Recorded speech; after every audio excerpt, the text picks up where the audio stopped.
You hear voices from heaven, but they don't bring peace. They drag you into the blood and fire of the 100 Years' War. You win battles at the Siege of Orléans, but instead of glory, you're betrayed by your own allies. And in the end, your reward is not a crown, but a burning stake at the Rouen trial. Do you think you could survive that fate? In this video, I'll show you why it truly sucked to be Joan of Arc. Your life as Joan of Arc begins in Domremy, a poor peasant village trapped in the 100 Years' War, where being born a girl already means being powerless. From your first breath, medieval history locks you into poverty, with no rights, no choices, and no destiny beyond serving others until death. The history of France in your childhood is painted with blood as English armies and raiders tear apart villages, leaving famine and fear behind.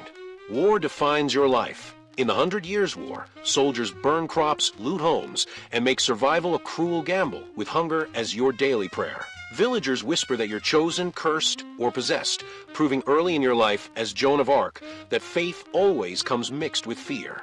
Illiteracy condemns you. The Joan of Arc biography is written not by you, but by men, twisting your story long before your death by fire. Your life as a servant of heaven means leaving your family, walking into danger, and trusting voices no one else hears or believes in. To survive, you dress as a man, but this choice, vital in battle, later condemns you at the trial of Joan of Arc as proof of heresy. Before the Siege of Orléans, you're already judged, not in court, but in whispers, half of France hailing you saint and half branding you witch. In the history of France, no woman leads men in war, yet you're forced to carve a path through faith, suspicion, and endless danger. Soldiers mock you as delusional, priests test you as impure, and even before battle, your mission is crushed under humiliation and doubt. The church humiliates you with virginity tests, reducing divine destiny to anatomy, proving how French history devalues women's faith. Your divine visions are doubted until they prove useful. Only when politics demands miracles do men pretend you speak for God. You're sent to Orleans not to be honored, but to be gambled. Your death is cheap as a pawn in the bloody game of crowns and thrones. Failure at Orleans means execution as a fraud. Success means your victories are stolen and credited to kings in the history of France. And your life as Joan of Arc means no reward, no safety, no glory. Your life as a viewer? Much easier. Like, subscribe, and hit the bell right now.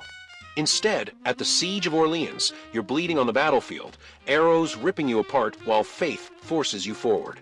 As one of history's rare female warriors, retreat is impossible. Weakness means death, not only for you, but for France's fragile hope. Even after victory, men sneer, claiming success belongs to God, never to a woman, erasing your place in French history with each battle. Your triumph at the Siege of Orleans brings fame, but fame is poison. It makes you dangerous to nobles who already plot your downfall. Rising as one of the most iconic female warriors in medieval history brings not protection but envy, betrayal, and political danger.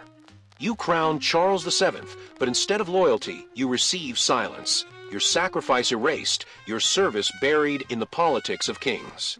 In the history of France, kings are remembered for crowns, while martyrs like you are forgotten until centuries too late. Your enemies plot with venom, but worse, your allies stand by in silence, letting betrayal fester while your story collapses around you. During a raid, you're captured, abandoned by soldiers who once cheered your name, proof that loyalty in the 100 Years' War is a lie. Burgundians drag you into prison, mocking your faith and treating you as spoils of war, a trophy in the cruel politics of French history. Sold to the English like property, you become nothing but a prisoner, stripped of honor despite your role in the 100 Years' War. Your Joan of Arc biography shifts into tragedy, chains biting your skin, your freedom gone, your body and soul caged like an animal. Months in darkness crush your hope. No rescue comes, not even from the king you crowned, your loyalty rewarded only with silence. Guards jeer at your divine visions, calling you mad, mocking your prayers, daring heaven to prove it cares while you waste away in chains. You demand justice, but instead you're handed over to the corrupt trial of Joan of Arc, already scripted to end in your destruction. The Rouen trial is theater, your judges chosen to damn you, not hear you, ensuring that history remembers you only as a heretic.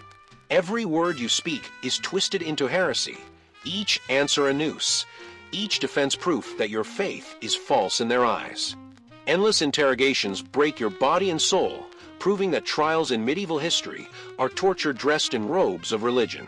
Your armor, once survival at the siege of Orleans, is now evidence of sin, condemned as pride instead of proof of courage. The Joan of Arc biography is rewritten by liars in court, every accusation staining your legacy with poison and betrayal. Torture devices are paraded before you, proof that the church doesn't need fire, yet to burn your soul alive in fear. Charles VII, the king you made, betrays you in silence, letting you burn to save his crown in the cruel pages of French history. Your family, powerless peasants, cannot even stand by you, watching as your destiny collapses in the courts of Rouen. Under threat, you sign a confession, forced to renounce your divine visions, each word a dagger carving guilt into your soul. Even your confession doesn't save you. They chain you again, determined to destroy you no matter what you say or do. Denied communion, your spirit is starved, cut off from God before fire consumes your body in front of the crowd. You sleep chained, treated worse than criminals, your Joan of Arc biography collapsing into endless humiliation and decay. Guards mock you nightly, stripping dignity away with laughter, jeers, and endless taunts about the flames waiting for you. You pray, but heaven is silent, the divine vision's gone, leaving you abandoned even by the voices that cursed your destiny. At night you hear carpenters building your pyre, each hammer blow a reminder that the martyr Joan of Arc is already condemned. They tell you your soul is damned, condemning you to hell before the fire even touches your body in Rouen Square. On execution day, crowds flood the city, eager to see the trial of Joan of Arc end with the brutal spectacle of fire and death. Priests scream sermons over your head, drowning out your prayers, branding you a witch as they march you to the stake. The woodpile towers above you, each log proof that French history prefers blood and fear over mercy or justice. Iron chains lock your body to the stake, binding the female warrior who once led armies now powerless before the crowd. Flames ignite, smoke burns your lungs, and even before fire touches your skin, pain blinds you in choking waves of agony.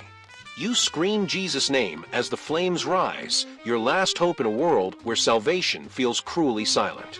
The crowd cheers, spits, and weeps, a twisted audience reveling in the death of the teenage girl who once saved them. Fire devours your lungs first, suffocating your voice before your flesh burns, making your death even slower and crueler.